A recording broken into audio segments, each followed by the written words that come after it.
starts to slow down. They just gave up an exit. He could have easily pulled off here, but is choosing not to. But if they, I suspect that if he pulls over here and is even close to stopping, officers will move in at a rapid pace here to try to prevent him from getting back on the road and getting back into a chase scene here. Well, and certainly, Gary, the hope is that this person will decide to pull over and stop and end this peacefully. And kind of went almost down the exit ramp. He's heading down that ramp, but looks like he's about to change his mind and pull back on the highway, much to the frustration, I'm sure, of these police officers that he's not pulling over. Glad, I'm sure, that he's staying on the highway. But where police are trying to stop this white Nissan Sentra. That is an incredible thing to see, Gary, and just an idea, some bit of evidence of how this is affecting so many people right now.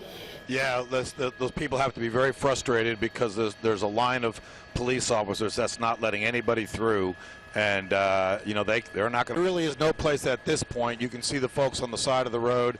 Again, he's stopping, starting, stopping, starting.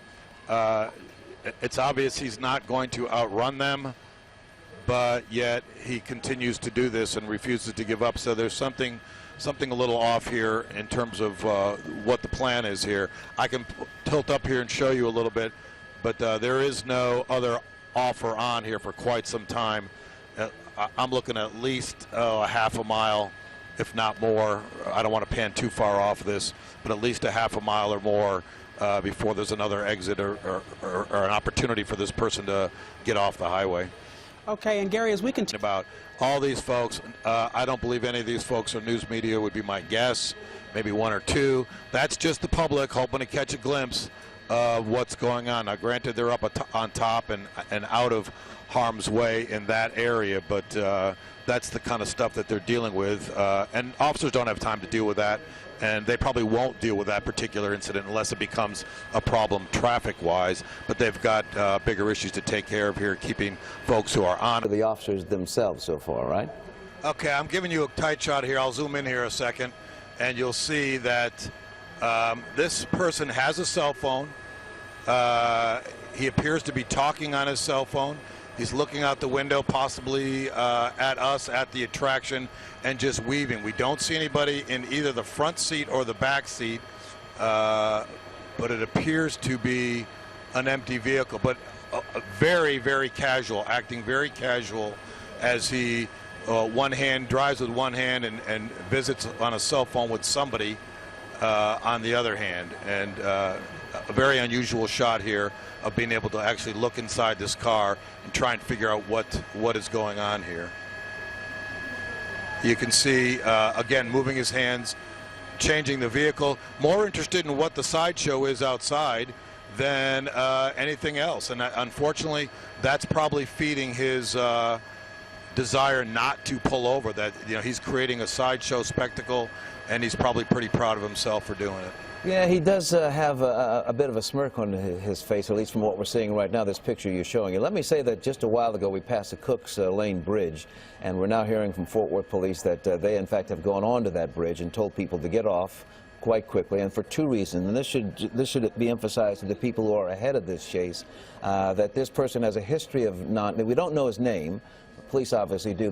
This person has a history of non-compliance and apparently some experience with the carrying of weapons. So this is why police are very concerned about people standing too close or impeding traffic or giving them some difficulty in trying to bring this chase to a close. Right now his windows are all up, so that means that police, I think, feel relatively comfortable. Looks like he's speeding up a little bit, Gary, from what he was before. Yeah, speeding up a bit, and I see him spending more time looking out the window than he does looking at the road. But of course, traffic's been stopped, so he doesn't have much to worry about in terms of traffic in front of him. But much to his amusement, looking at us possibly and/or the traffic on the side. Right behind him, his hazards are on. So this camera shot is headed east as he comes, is headed west actually, as he comes east toward our camera, and that's what that looks like. A blocked I-30. Nobody is on this road except for that one motorist and the police officers who are following. Now we've got sound. So this is what people are hearing coming toward them, which would explain why so many folks were getting out of their cars to look, because they could hear this. And you see that flat tire there? Yeah, the you can right see it passenger tire is flat. So, which is why this person has been driving at speeds of, around 10 miles per hour for such a long time. Something else to take into consideration is that's what he is hearing as well. He's been listening to those sirens the entire time. Wow. And I can tell you from riding inside a squad car with the sirens going, it'll wear you down. It's loud. In addition to speakers, we understand the police have been speaking to this person through loudspeakers. And he's trying to carry on a telephone conversation as well. Right. So this is eastbound. This is East Chase, the East Chase overpass. We just passed underneath on eastbound I-30. You saw the news media there watching this as it goes by. And right now we're getting very close to Arlington. Arlington police are going to be standing by, doing the same things we're seeing police do and Fort Worth do as far as trying to clear people off those roads. And as we... Go ahead. He's just, you'll see here on your screen here, just a second, he's going to pop up on the grass here, change his mind at the last minute, and get off again back on an exit. I'm a little bit ahead of you only because we're on a delay, so I apologize for that. But you'll see him, he's changing his mind at the last minute, cutting across grass, cutting through an intersection. There were some officers that looked like they were blocking him off, not allowing him to go further on 30, and I believe that's what may have prompted him to do that at the last minute. And now we're running along the access road of I-30, approaching, I believe, well, we're about a mile from Six Flags, into a parking lot. We'll see him into a parking lot here. Officers, 1, 2, 3, 4, 5, 6 officers speeding up here, and he's going to turn left into this parking lot. A lot of officers speeding up, trying to contain this, but they're having a problem here, scooting through this traffic. Luckily, not a lot of folks in this parking lot.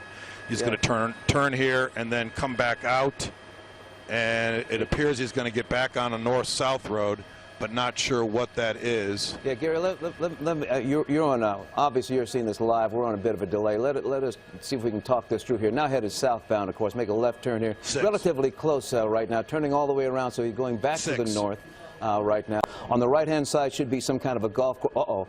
Well, now he's moved off of the main road, so this should be interesting to see. Gary, you can see where he's headed. I don't know what is through there. Looks like he's trying to get...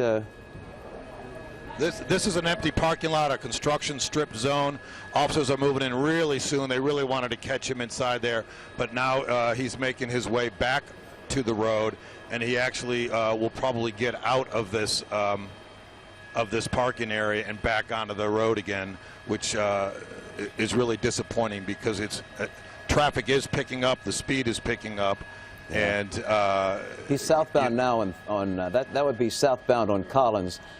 Gary, if I'm correct, what you'll see up ahead of him on the left-hand side, a few blocks down, should be the stadium. And on the right-hand side, of course, all kinds of traffic. But again, this is the busiest area in terms of retail for Arlington, I think, in North Arlington, right, Gary? Yeah, it's very crowded here. Okay, you'll see them cutting up across the sidewalk over a restaurant. I'm speaking just a little bit ahead here, but it is a very busy section of town. A lot of traffic, not a lot of pedestrian traffic, thankfully. But you'll see him cutting across here. Look at that, cutting across onto the streets. Again, trying to shorten his route and trying to lose these guys, but back out now is going the wrong way down a street. But after that will be 360, and then shortly after that will be, I think, 161. If we're heading north on 161. But right now, again, on I-30, looks like he's headed to the east, headed toward the Grand Prairie right now. Police officers again behind him in this pursuit that's been going on now since about 1:45 that we have been following all of this. So the best part of the afternoon they've been following him. We initially heard that this was a simple traffic stop, but now we've learned, based upon sources that Lauren Zakalik has, that this individual may have some extensive involvement with the justice system in terms of having gone to prison for drugs. May also be a suspect in terms of being a drug dealer right now. and is trying to elude police because of the situation that he's experienced in the past. Tanya Iser joins us now. She's got some more information. Tanya, again, has extensive background with regard to dealing with law enforcement. I understand that he's going to wreck out. Watch this picture as we come up. That's a police unit you see there. Let's see what happens as he pushes to the right. Well, there we go. There's the bumper. Yep, they're getting them stopped. That was a SWAT vehicle. Yeah, you see forward SWAT on the side of it. Using the SWAT vehicle. Looks like a person trying to get out of the back right there. Apparently. Police officers coming out both sides of them. Oh, sorry. Police officers coming out both sides of him right now. Some smoke coming from the white car of the suspect. Officers trying to come into the inside. Again, this chase has come to a close. Asking him to get out, and it looks like he either cannot or will not.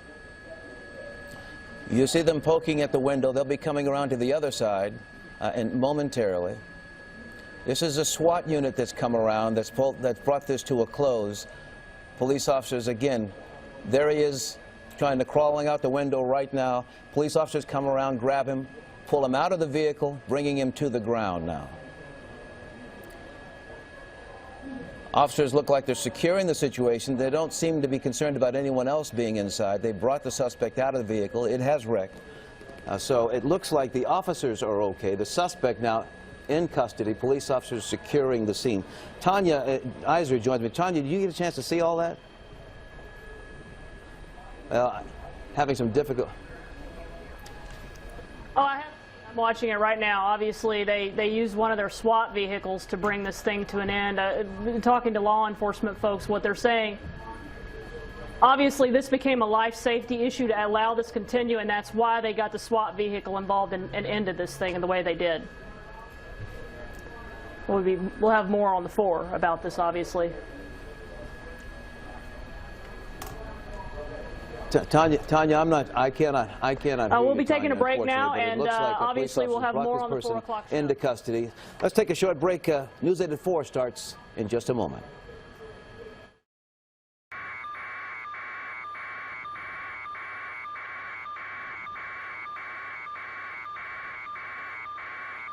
Went by the ballpark, and here he is going around other vehicles that are there on the highway. A number of police cruisers are right behind him, and as you can tell, it doesn't look like he has any plan on slowing down. And if you are wondering where they are right now, they just passed Six Flags, the amusement park, on the right side. So this is eastbound I-30. This tire on this car is shredding. We just saw a piece fly off. There is a tactical vehicle. And it appears the tactical vehicle is executing a pit maneuver. They've put him into the wall. They've stopped it. This vehicle is stopped. Right at 30 and 360, Don. What's happening? Right now, they'll make a felony stop. They'll try and get him to get out of the car unless the tactical team removes him from the car. Okay, so now you see officers out, guns drawn, pointed right at the suspect. They don't know what he has in the car. They don't know if he's armed. And there you see them trying to get him to come out. They've taken decisive action to stop this pursuit. They're trying to get him out of the vehicle at this point. He doesn't appear to be cooperating. I don't know if he's been disabled in this crash or if he's simply not cooperating. It looks like he's climbing out the window now. And he is obviously not going to get any further than where he's gone. So police have him on the ground. And this is a very different team that had been following him. Then we saw patrol officers following him earlier. Who are these guys, Don? This appears to be the tactical team from Fort Worth PD, and at some point you saw the vehicles change. You saw a pickup truck, a four-door pickup truck involved, and you certainly saw this heavy vehicle involved. And I think at some point when they entered the city of Arlington and got to a residential area, Fort Worth PD made the decision it's time to end this pursuit on our terms and not his terms. So this suspect is now down, taken into custody by police. They pulled him out of that car as he tried to climb out of the back window there after police SWAT stopped this vehicle. And what we can say is, after having watched this for 2 hours, is that we did not see any other vehicles involved in an accident because of this. It does not appear that any other